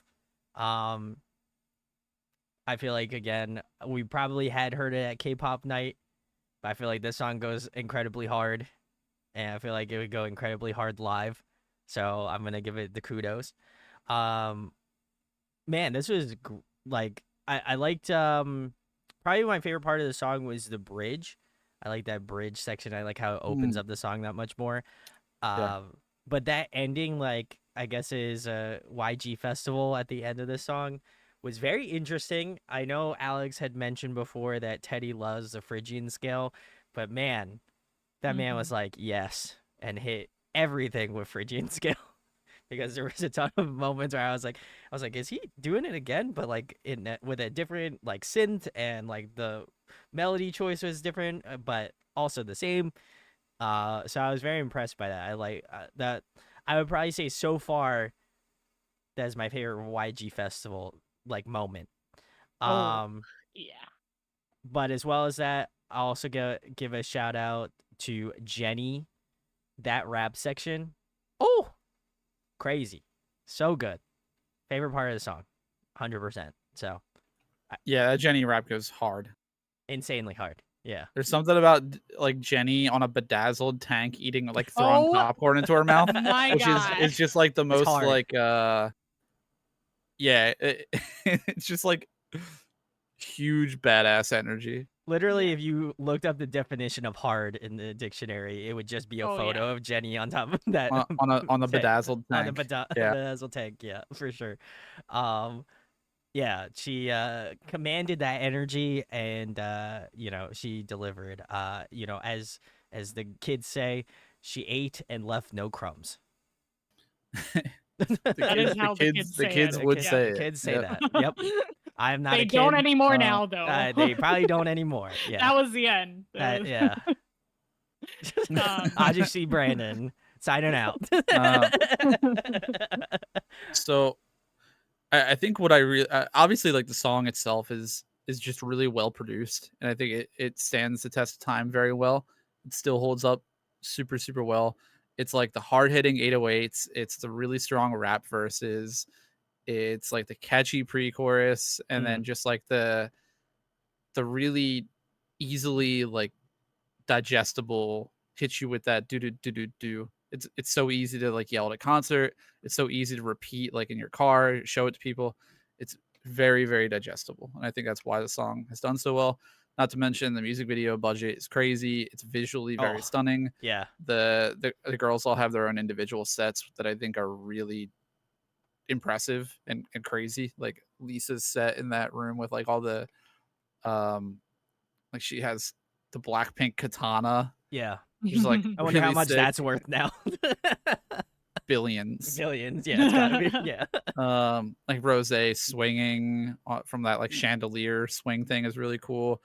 Jisoo's set where she falls and then gets up and all the people are holding basically like paparazzi with their cell phones, which is I guess like the metaphor there. Um, all really obviously Jenny's Bedazzle Tank. All very iconic. And then I think it just like really comes together, that final like outro where it's just sort of an extension of the drop, but you just get extra instrumentation, and like the rhythm hits harder, and you get a little bit of like a beat switch. Um, it's such a strong song, and I think that really strong finish helps it end on such a high note, which is why like when the song is over, you're at a high, Mhm. which I think like helps with like your retention and like your feelings towards the song. I think if you end on such a high note, you're just like, as soon as it's over, you're like, whew, that was crazy. Coming off of like a lot of energy. Oh, for sure, for sure. So yeah, classic, absolute banger song. Therese. I'm gonna big agree on everything you guys have said. I think Rose in the pre-chorus is absolutely iconic. Yeah. Jenny on her disco tank, also iconic. I particularly liked her on the chessboard, like as the queen in a throne. Oh, That yeah, was that cool. was sick. Yeah. Lisa, I just love Lisa. She literally wields the BLACKPINK bong. What's it called? The Katana. no, the hammer. I forget The what hammer light stick. Oh, the I light forget stick. what it's Light stick, sorry. called. Yeah. But that's a great shot. Great marketing. I absolutely wanted one after I saw that. Jisoo being a movie star because she is a movie star. Very like, name something that wasn't iconic in this music video. I don't think you could. I think every single moment of it was perfect. Agreed. Alex is getting the but- hammer out. And you guys are gonna have to help me Oh, because two! you got two. Oh god, he's dual wielding. Two. What are you, Sora? Damn. Why do you have two? There's two versions. I had to buy each. Oh, wow. Spoken like a true fan. You don't say. But yeah, I think the dance break or the YG festival at the end, the instrumentation is some of the best I've ever heard in K-pop. It's so Yeah, good. it's so It goes ear so candy. hard. The ear candy is And- wild. Yeah, and you guys are gonna have to help me because I'm not very good at history. But DDU-DU was the shot heard around the world, right? I think was. so. I think so. Yeah. Yeah. I think it was. I think it was. I think that they were like immensely popular on a Korean and K-pop fan scale, but I think this song was what opened them up to like, okay, now non-K-pop fans Yeah. know who they Now are. everyone has heard of them. Yeah. Yeah. Including, which is what I find funny, is so many of my coworkers. I talk about how they don't really like K-pop. So many of them love Blackpink. And I'm like, oh, well, what's your favorite Blackpink song? And it's always DDU-DU. And I'm like, oh, cool. And they're like, yeah, honestly, that's the only song I know. And I'm like, so you took one song and you said, this love is them? my favorite artist? And that's kind of what it does. It grabs you. It gives you every aspect of their creative and their attitude that they have, and it serves it to you on a silver platter. I have tried to show them other songs from Blackpink, and they were not as happy with them, but they still say they love Blackpink. So Okay. I just let it go. I just let Controversial, them, but hey, you know. enjoy it. I That's just fine. let them enjoy what they enjoy. Well, That's good. personally, I'm excited because this was off of their first mini album. Ooh. So we finally have some B-sides to get into. Hey, let's go. And since we're watching or listening to all the songs and they don't all have music videos, we're going to be watching a couple live clips. Hey, Um, let's go. So I tried to get as many of them to be like high quality or like Blu-ray quality or from like official sources. So it shouldn't really be any fan cam stuff. It should all be good, high quality stuff. Nice. So we're going to be checking out the B-sides from this mini album. And we're going to be starting with See You Later. Ooh, nice. I also did have to look this up because I was just curious on like how much of a budget it was for this music video. Oh God. And so I don't know how accurate this is. I did check on it. The first one that came up was a Quora thing, and it says probably in the ballpark of 1 million, since they had Oh, extensive seems albums. low. way more than Way yeah, more that than 1 million? seems really low. I think it's way more than 1 million. Okay. Yes. I don't Yeah, know. I Maybe think people had it wrong then. I would I'd say assume at least 5 million. at least 5 million. Oh my god. They had a like around bedazzled 5 tank. million. That's Yes. true, but they didn't own mean, it. I'm sure think they don't about- own it. I mean, if you rent it, I think you have to think about all the staff that are on hand for this, Oh, all yeah, the that's set true. designers, Yeah. all the film crew. The editing, It's Editing. multiple The days of lighting. filming. Yeah. because these are real sets. They're not like green screen. Yeah. Yeah. Yeah, I don't know. I Again, think don't shoot the messenger. This was the only information I got. So you want to go fight other people to say it's No one's not a fighting. million? yeah, no. I mean, I don't know the actual number either, but my first guess would be over 5 million, in several million. Yeah. Yeah. No doubt. For sure. I thought 1 million was a little light, if I'm being honest. When I saw that, I was like, I don't think it's 1 million, but you know, it is what it is. Anyway, let's get into See You Later.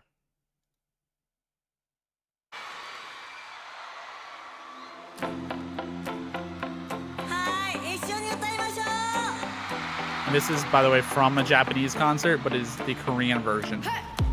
Interesting. Cool. Yeah. That's why you'll hear them speak a little Japanese, but the song's Korean.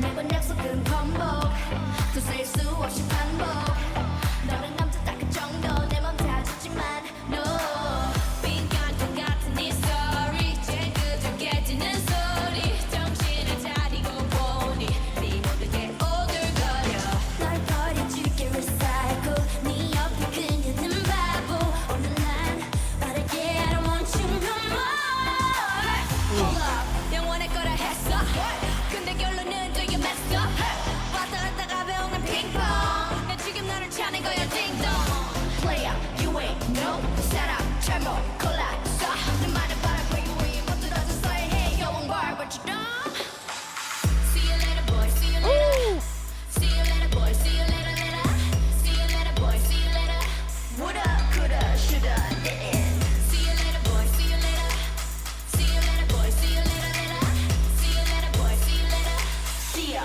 later maybe never 콩깍지 벗겨졌어 잡아도 소용없어 또 이랬다 저랬다 이렇쿵 저렇쿵 구차해 이제는 you ain't got no best friend 외로울 거야 weekend 그래도 loser 외톨이 못된 양아치 빈강통 같은 이 story 제일 끄적해지는 소리 정신을 차리고 보니 네 모든 게 못나 보여 널 버려줄게 recycle 네 옆에 그녀는 바보 오늘 난 빠르게 I don't want you no more 아픔도 모르게 발라줄 시간만큼 나는 훅 간 거야 지금 방금 내가 누군지 까먹었니 똑바로 기억해 I'm a boss bitch 너 정도 하루 정도 이미 지웠어 네 전화번호 설레임을 향해 다시 실증의 시동을 걸고 booming pedal to the metal like See you later boy see you later See you later boy see you later later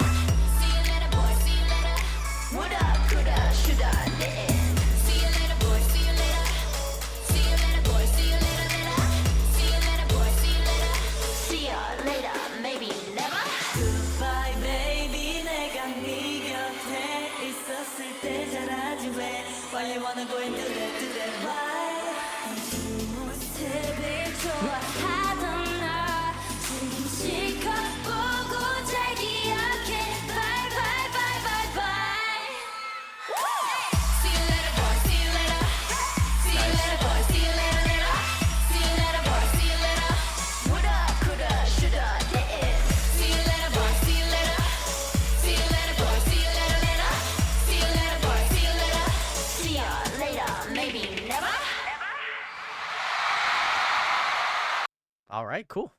That was Blackpink. See you later. Alex has got his. I don't have the thing, so I'm just gonna. Flare Want me my to bring phone you one? around. No, that's okay. They're yours. I don't want to be a fake fan, you know. I don't. Maybe by the end of it, I don't know. I thought this was great. I actually enjoyed this one a ton. I I like the way that they phrase like that like descending like see ya later boy, like the way that they have it spaced out is Maybe you just never. it's so good. So good. So I love that. Uh Again, I feel like I'm starting to formulate the biases in my head. I feel like Lisa is starting to make her way to the top. I just love Okay. her tone. Just to me, she stands out a lot in in these songs, and I always can again distinctly point her out.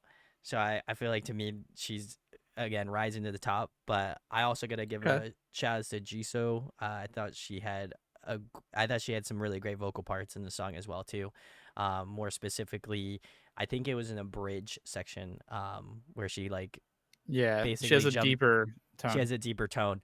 Um, so yeah, I love that. I think she matches well with Rose. And they just have like a really good vocal synergy together. But yeah, overall, great track. I think this one highlights them very well. And of course, we got the atypical YG festival ending, which I think was very Oh yeah. nice. It's a little more subdued. It wasn't as crazy. I feel like it's like a very solid like YG ending where like there is you could tell it's like that festival ending, but like it wasn't as crazy as like D4, you know? Yeah, this is not Teddy's craziest YG Yeah, festival yeah. for sure. Which is fine. It doesn't need to Um, be. Yeah. yeah, I think the song is just fun. I think it's like a very fun let loose song, and Agreed. that's why I think that Jenny really shines on songs like this a lot. Like it's something about the way she carries herself and her attitude works really well with these like kind of fun, carefree, kind of like I don't know, off the shoulder, kind of sassy songs. Oh, agreed. Yeah. But I also do think that Jisoo's like you mentioned, Jisoo's vocals in the bridge suited it so well because her like deeper tone really worked well on that uh, bridge when it was like starting off with like lower energy and like a lower tone, and then obviously Rose taking over and kind of bringing the energy back up. I also just like hearing them live because I think that there's like a lot of I don't know. I feel like there's a lot of conversation about Blackpink live. I think they are really, really strong performers. Like they have a very good way of like having a strong stage presence. And Agreed. I Yeah. do think they also have very good live vocals from like seeing them, obviously seeing them a couple times and then watching a ton of live stuff. I think their live vocals are very strong. Um, but I think what sets them apart in a live setting is like their like stage presence rather than their vocals. Not to take away from their vocals or their choreography, but it's like there's something about like the I think how the four of them connect and then how they also connect with like the audience and not to spoil, but like the way they connect now with like they have a live band Oh, they cool. work really well with and stuff. It feels like it all just works really well. It's just like a really fun to watch performance and it doesn't look over choreographed. It looks like they're still having fun and sounding good. I don't know. I think you'll see it more like as we watch more live stuff, but I think that's what I like really appreciate watching these live videos. You I think, Chase? agree. I think their stage performance and their live shows in some ways outweigh their studio version songs because like I was like, "Oh man, this song's so good. I should add it to one of my playlists." And now I'm listening to the studio version and it's just not as good. Like I'm not going as hard on it. I don't know if it's because the instrumental mixing is lower on this than it was in stage. But the drop for the chorus, like "See you later, boy, see you later, later," it's so repetitive in the studio version, but it doesn't have that when they're performing it live because they're doing other stuff while they're performing. So Right. it's slightly different each time they do it. I'm not like I wish. Well, they do have like concert mixes or They concert do. versions. Okay, Yep. so I'll probably add one of those to a playlist. But it's Yeah. like, ah, I I wish think I wish the studio version could live up to it. well, I think like what you're saying is kind of relating back to what I was saying too. Is like they're not afraid to like yell the lyrics to part of the song or something, or like change Mhm. something up, or like chime in ad libs and stuff to make it more fun and make it more of like a concert experience. Which I feel like sometimes with K-pop, um, I feel like most of the time actually the concerts are just very like they're doing their rehearsals on a stage. Mm. Oh, yeah, yeah, You know what I yeah. mean? Yeah. Yeah. I Um, think wait, what was I gonna say? Continue. no, that was basically all I had. Oh, I was gonna say that I think part of my criticisms of Blackpink actually end up being more related to the direction that they're given in the studio versions, where I can Mm. tell Mm-hmm. Jisoo was asked to sing a little bit more nasally to match Rosé in certain parts, whereas Jisoo actually has a very beautiful, clear voice. Yep. So there's like things like that that throw me off. But when I hear the live stage and I hear them singing together, like having a little more fun with it, it gets to be so much better. And I think that's something kind of different in K-pop because K-pop studio versions are usually the ones that ring the truest, and they actually want idols to be more expressive in the studio version to add to that sort of overstimulation of the track. But I think for Blackpink, they're treating them more as a Western artist where they want it to be more consistent. I could see it. I could hear that for sure. Yeah. So like they might want, like especially in Lisa's rap parts or Jenny's rap parts, they want them to go off and like do some crazy enunciations. But at least for like a lot of the chorus vocals, it's a lot of the same sort of style over and over. But yeah, I think that's kind of different from other groups. Yeah, I think listening to obviously we've listened to, a couple of their studio songs already. I think it's interesting to see like I think it's interesting the juxtaposition of like again what Therese said about like how individualized they all are, and not to say that I feel like the studio versions don't inherently give you that individualism, but I feel like it's only more amplified live because obviously performing live is a completely different setting than performing in the studio. There's some days that I'm sure that they're sick and they're just not performing to, obviously their standard or whatever, but then there's some days where they're just absolutely going crazy and, obviously it sounds amazing. So I think there is that like level of like obviously inconsistency, which just because it's alive. But I think there is that like as I mentioned, maybe about like that one song that's more like campfire-ish. Like this one, I feel like I could closely assimilate that song to maybe something like this with a live version, where I'm like, okay, cool. Like I can hear their tones, I can hear they're going about different things, and it makes me appreciate their styling and the way that they go about things differently comparative to their studio music.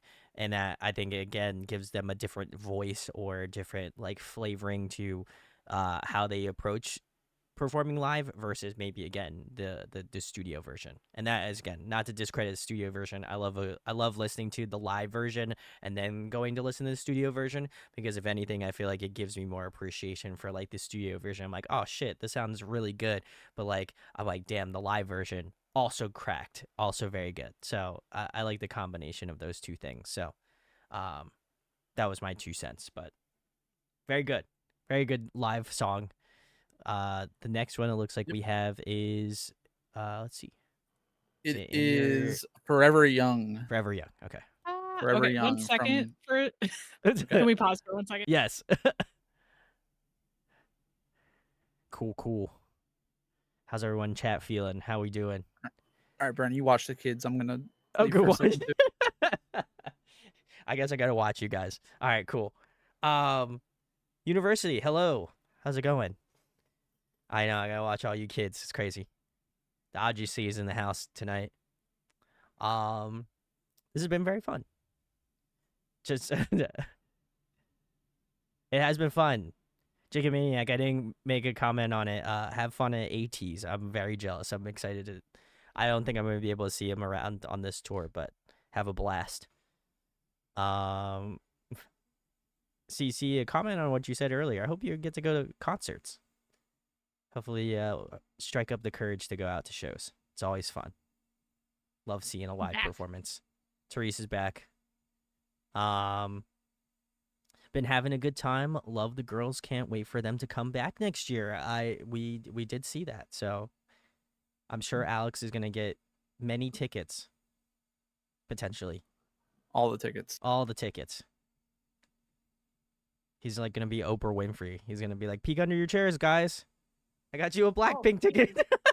Oh God, get me a ticket. I don't have that kind of money. We're all going to Blackpink. We're all going.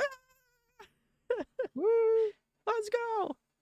I don't know. I think there's such an exclusivity of Blackpink that makes me feel a little bit, I don't know what to call it, like guilty if I had a ticket.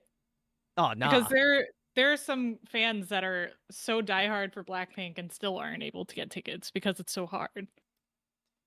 And I'm not one of those, so. To be honest, I actually remember in their last tour that came around, it wasn't really that hard to get tickets because they were doing like 2 dates for some stops and stuff. They were just expensive.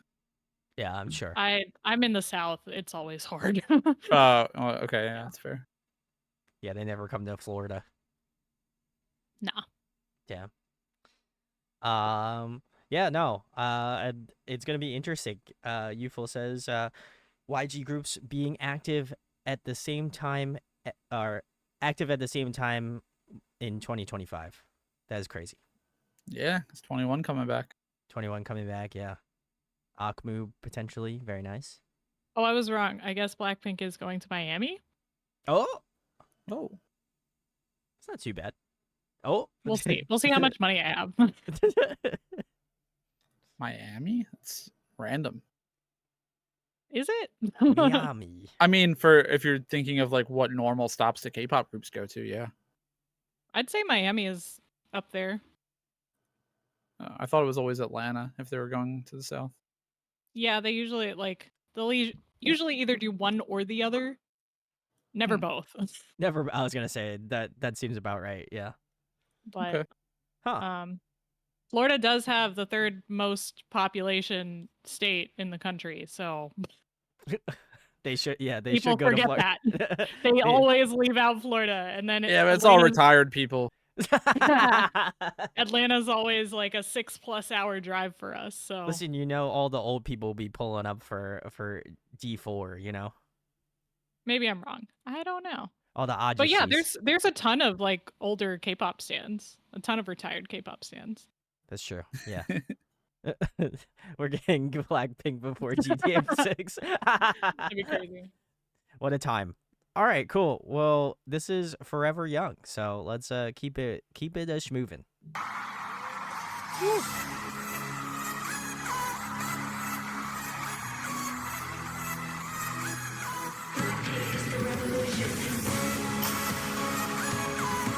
Oh, this is different from the studio version, just to give you a heads up.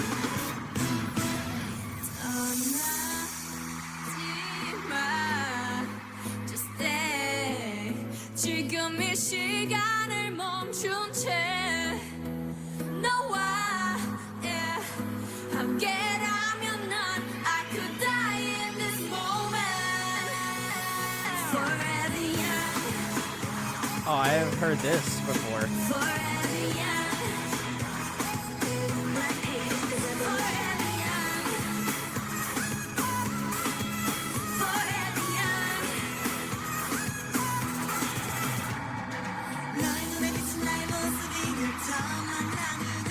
This is the In Your Area Soul DVD performance.